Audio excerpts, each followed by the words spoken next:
Assalamualaikum warahmatullahi wabarakatuh. Perkenalkan, nama saya Jajan Program.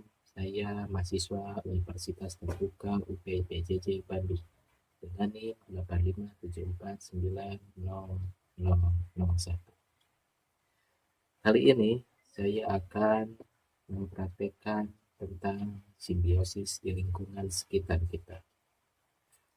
Simbiosis itu sendiri dalam suatu ekosistem selalu terjadi hubungan saling ketergantungan antara makhluk hidup dengan lingkungannya. Suatu bentuk hubungan yang sangat erat antara satu spesies makhluk hidup dengan spesies makhluk hidup yang lainnya. Hidup secara bersama dalam suatu habitat tertentu.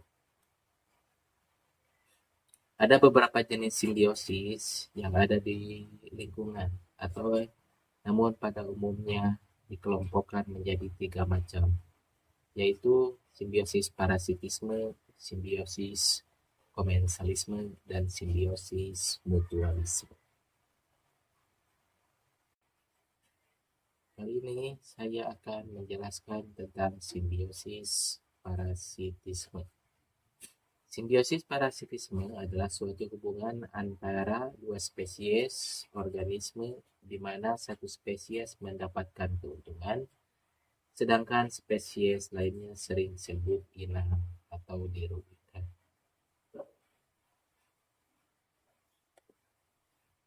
Contoh yang pertama, simbiosis parasitisme adalah antara manusia dan jamur panu, di mana yang dirugikan adalah manusia.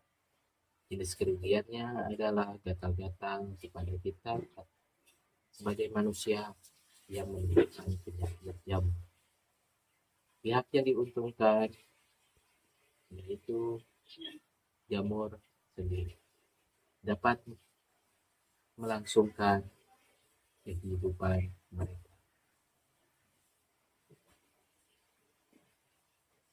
Dan yang kedua adalah kucing dengan kutu. Pihak yang dirugikan adalah kucing, karena kucing menjadi tempat tinggal dan sumber makanan bagi kutu. Kucing akan merasakan berbagai dampak negatif akibat adanya kutu seperti gatal, infeksi, dan hilangnya darah. Pihak yang diuntungkan yaitu kutu, karena akan mendapat keuntungan, bisa mendapat makanan dan tempat tinggal, dan bisa menghisap darah inangnya, yaitu kucing itu sendiri. Seperti gambar yang saya tampilkan ini. Dan yang ketiga adalah ulat dan daun.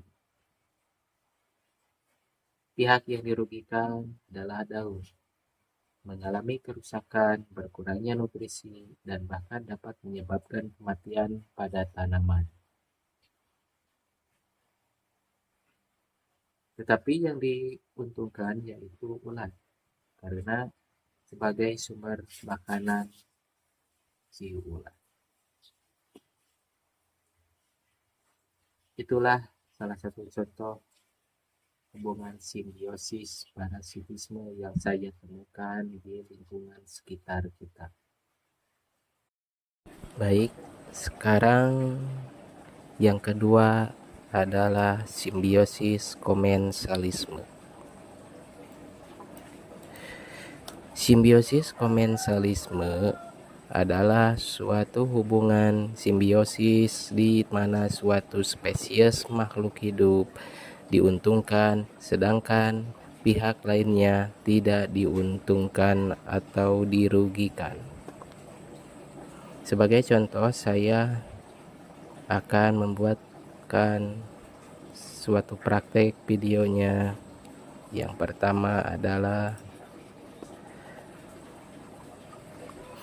tumbuhan paku dan pohon mangga.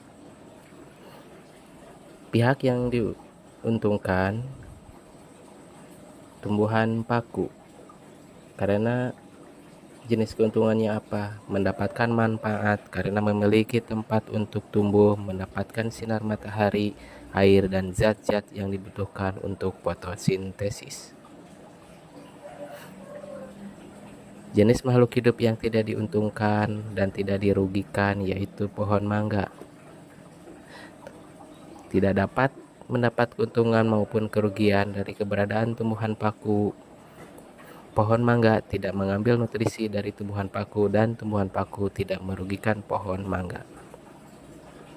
Dan yang kedua adalah pohon lengkeng dan sisik naga.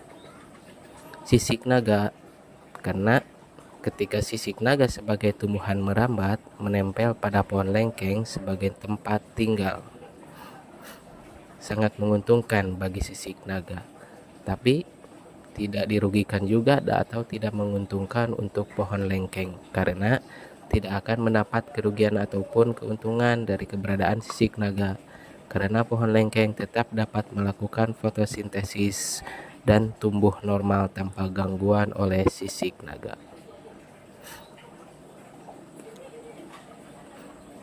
Itulah salah satu contoh yang saya ditemukan di lingkungan sekitar saya.